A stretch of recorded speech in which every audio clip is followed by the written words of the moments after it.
Hi. It has become a bit of a cliche to say that immigrants are extra patriotic and appreciate America more than native-born Americans do, who often take their country for granted. There is some truth in this cliche, but this truth has been obscured and has become less true by dint of the fact that more recent waves of immigrants have often come from countries or from parts of the world where America is genuinely hated. This cliche was truer when most immigrants to America came from Western countries, and it is still by and large true of immigrants from those countries, of whom I am one, having come here from Sweden when I was 14. But with the opening of our borders to people from cultures that are entirely incompatible with our own, we must really change our vocabulary. We often speak of ourselves as being a country of immigrants, but this obscures the fact that we should really be a country of a particular kind of immigrant, or a certain type. This was really always the case, of course, because we were actually often quite discriminating in the past about who could come here, but this fact was obscured by the historical circumstance that most immigrants really did come from culturally assimilable places in those days, that is, from other Western countries. I discussed this idea of a rejection, morally speaking, of an overall humanity in my last lecture video called There is no universal we.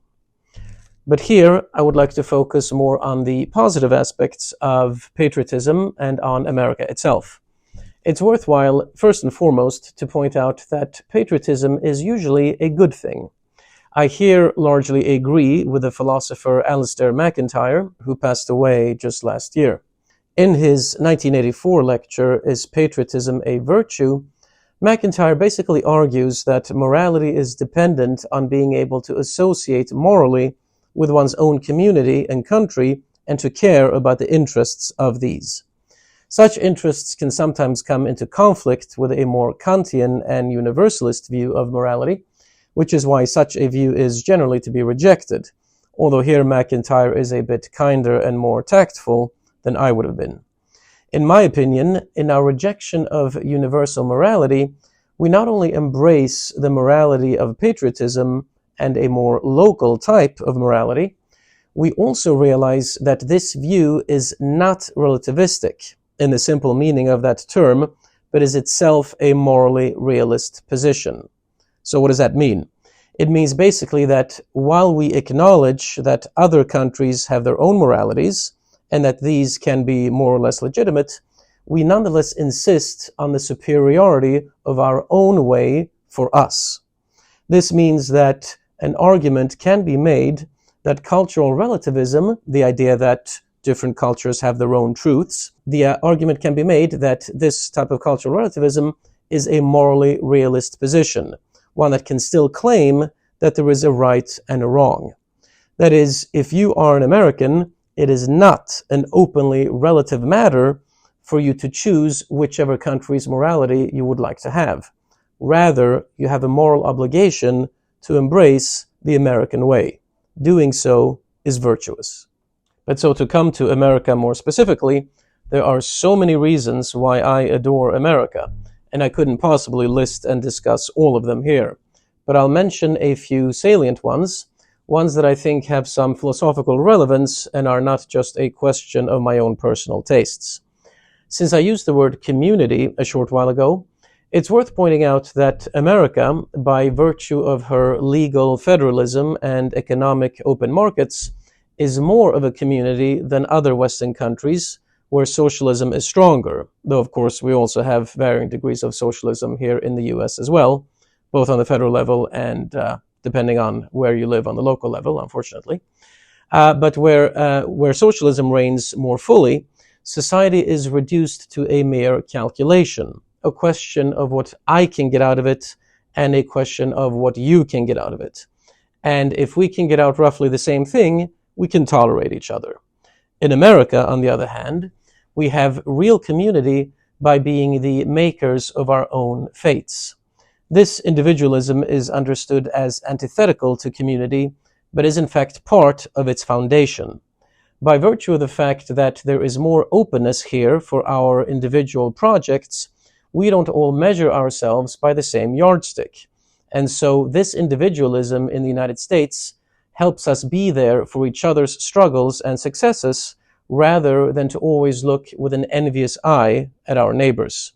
Now, obviously, this is an ideal, and it is imperfectly realized, to put it mildly, but as compared to other countries, this is in fact an advantage that we have here in the United States. Americans are more enthusiastic about each other's projects and successes than are the socialistically acclimatized peoples of other Western countries. I also want to say that the myths we tell ourselves in the United States are superior to other myths, and that's because our myths claim that we ourselves are superior, and that makes our myths superior. The myths of other countries have been claiming for some time now that humanity is one, to go back to the earlier point, that there's nothing special about their own backyard. That tendency does exist here as well, of course, and I have documented and discussed some of that tendency in my work on oikophobia. But we are still more convinced of our own superiority here in the United States than are other Western countries. And the thing is that a belief in one's own specialness is very often self-fulfilling. One begins to do more and to dare more if one has an almost religious devotion to one's own way. And this is another reason why we should embrace patriotism and moral particularism. The greatest reason, however, why I adore America is her freedom. A few years ago, I had a video out on why America is the world's freest country, which also appeared as an article for the American Conservative by the title of America is Still the Freest Country. That magazine has declined quite precipitously in recent years, I'm sorry to say. But in any case, since the corresponding video came out when I had much fewer YouTube subscribers than I do now, I thought it would be worthwhile to reproduce here parts of that video, since probably most of you watching this now will not have seen it. And I'll link to the full version of that video in the description below.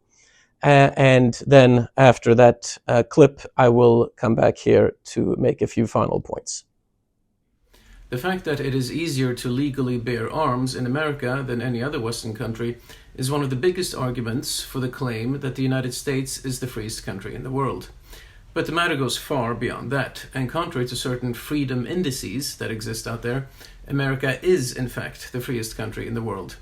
In the most recent freedom indices, the United States has dropped down into the teens in the lists of the world's freest countries.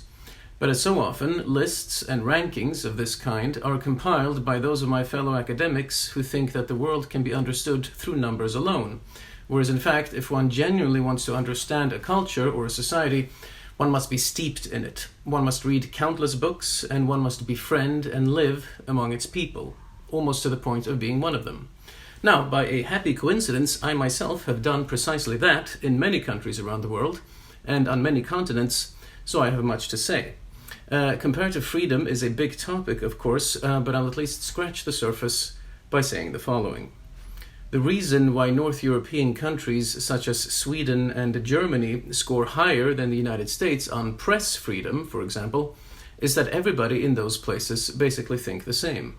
There is so little antagonism between the government on the one hand and the press and private citizens on the other that very little conflict arises. What passes for polite conversation and acceptable opinion is so much more limited in those countries than it is here in the United States, and so there is consequently much less room for conflict. So in many European countries, from Norway to Italy, one doesn't even notice the limitation on freedom because so many people think the same thing about everything. This causes the illusion that those countries are freer and that their governments are more tolerant of the press and of private citizens than is the case here in the United States. But I can assure you that if the Scandinavian or German press outlets and their private citizens were even only half as loud as people are here in the United States, and represented even only half as many diverging opinions as are common here, we would soon find that their governments are far more antagonistic than they otherwise seem. And an indication of this is, of course, that in much of Europe, citizens are fined and sometimes even arrested for speech, which is still impossible in America. Press freedom in, for example, Sweden is always praised because there is so little conflict between the press and the state. This is then interpreted by culturally ignorant people as tolerance on part of the state. But the real reason is that everyone, the state and the press, have the same or at least similar opinions on so many issues.